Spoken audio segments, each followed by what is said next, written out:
funnel through the United States and do not report. Shame. We call for the provincial and federal government to publicly condemn the killing of innocent Palestinian children and their families and the bombing of schools, hospitals, and civilian areas. We call for the provincial and federal government to respect and immediately implement the International Court of Justice ruling, as Canada is obliged to do under international law.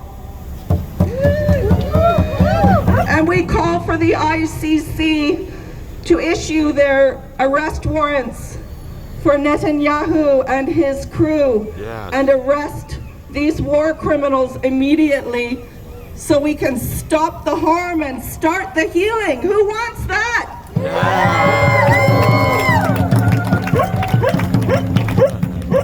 Now I'm going to pass the microphone over to our speaker, Safina Jones, and then after that you'll be hearing from a representative of the Palestinian genocide, because it breaks my heart to know that we are dealing with multiple genocides. Thank you for your support. And remember, this is all about protecting and saving the children of this earth, all the children of this earth, and we must unite in this goal. We must unite. Indigenous and Palestinian lives matter. You're in for a treat. Here's an incredible human being, Safina Jones.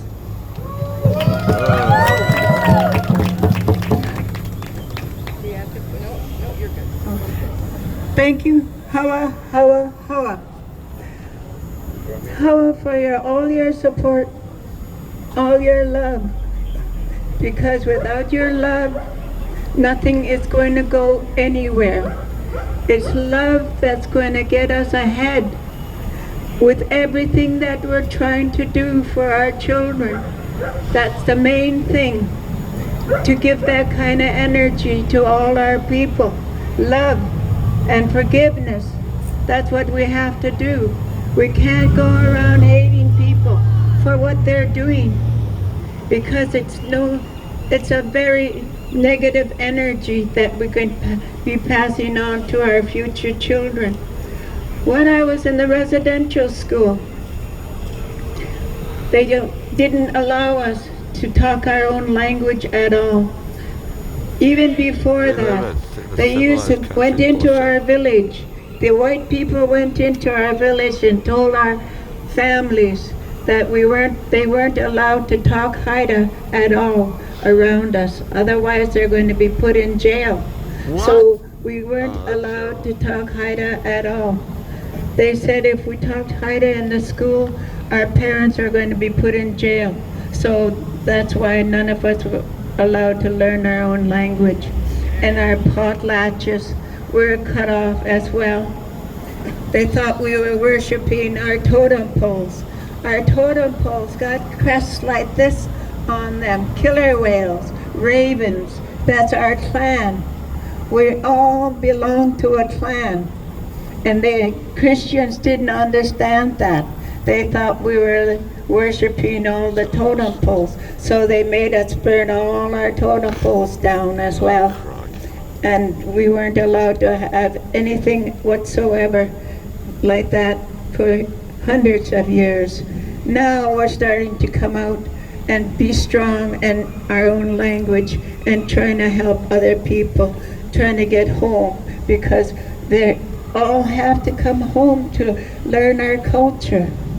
We all have to learn our culture. I don't know any of my culture at all. I do a little bit of Haida dancing, but that's about it. I don't do any singing or anything like that. I don't know any Haida songs at all because I wasn't taught that. Yee-hoo! And what got me this far was the church, and this preacher said nothing happened to any of us in the residential school. we all died of natural causes, and that's not true. There's a little girl I found when I was 12 years old. Her head was bashed in. What? And blood all over the pillow when I got to her in the morning. She staggered around in the infirmary for about 2 or 3 days before she passed away. And that's the first time in my life I ever saw a dead person.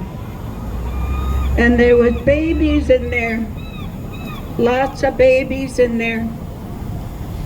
I looked after a really lot of babies. Some of them died, lots of them died in there. I got cousins that had to dig graves. We wrapped them in blankets, grave blankets, to put them in the shallow grave.